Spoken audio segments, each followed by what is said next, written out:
ورلد کپ کې انډیا پاکستان ته په یو غټ مارجن باندې شکست ورکوي. یو نوی ریکارډ جوړ کو. د ورلد کپ په هیستوري کې دومره غټ مارجن سره پاکستان د انډیا نه شکست نو خوړلې. دا اتم لګاتار شکست دی چې په ورلد کپ کې پاکستان د انډیا نه خوريږي. انډیا نه پاکستان په ورلد کپ کې یو میچ هم نه دی ګټلې. څومره میچونه هم په ورلد کپ کې د پاکستان او انډیا شوي دي هغه انډیا ګټلې دي. ون ډے ورلد کپ د ون ډے ورلد کپ زه خبره کوم. په ټي 20 کې پاکستان ګټلې دی. په چیمپئن ټرافي کې پاکستان ګټلې دی. او په او ډي آی ورلد کپ کې د پاکستان یو غټه هم نشته د انډیا خلاف. نن چې کوم میچ شو پاغه باندې کمپلیټ ډیسکشن کوم. مکمل سکور کارت در سره شریکوم. پاکستان چې کوم بکواس خو لزکه وي چې ډیر کم سکور کړی د بیټینګ په پیج باندې او داسې پیج چې دغه پیج د 350 340 ایوریج سکور په دغه باندې خپه اسانه باندې کیږي او بیا چې اسکیږي هم په اسانه. مطلب که په دې میچ کې پاکستان 400 رنونه کړی هم ورپسې په انډیا ډیر په اسانه باندې چې سکول شو. راځي سکور کارت طرف له تاسو په سکرین باندې ښکاری. پاکستان کړي 191 رنونه لس کھلاڑیان وړي. عبدالله شفیق په 20 رنونو باندې وړ شوی. امام الحق 36, بابر اعظم 50, 49 او بیا خطه نور چې کم دی. د موبایل نمبر دی چې 424122 دو شاهین افریدی 2 حارث رؤف 2 جی. د انډیا طرف خو بالینګ ټولو خو بالینګ کړی دی. مطلب خراب بالینګ پکې نه چا هم نشته. صرف شاردل ټاکور پکې وکټ نه دی ایشتلی چې 2 اور 12 رنز ور کړی دي. نور ټولو 2 وکټ ایشتلی دي. بمراه هم 2 وکټ ایشتلی دي. سراج هم 2 وکټ ایشتلی دي. پانډیا 2, कुलदीप 2, रविंद्र जडेजा 2. रविंद्र जडेजा और कुलदीप ډېر ښکلی بالینګ کړی دی چې یو 10 رنز ورکړي او بل 10 رنز ورکړي دي.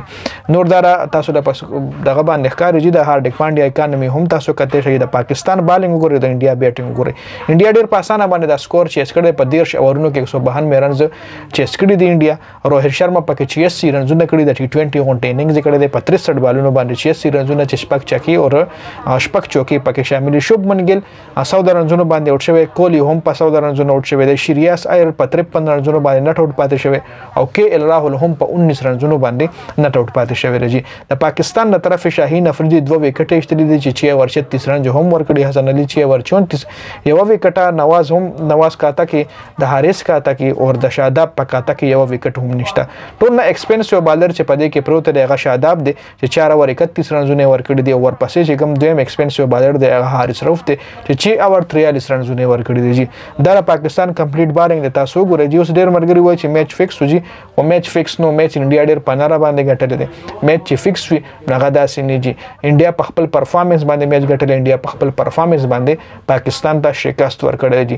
پاکستان کچره د میکس فکس کول دومره بوري تر شکست په نه خوړوږي. کم از کم سلاس خو په وخل خلکو لا به سترو کې رانجا چول سپرتګ به ولا جوړول چې هغه د میچ مون فکس کړي نه دي.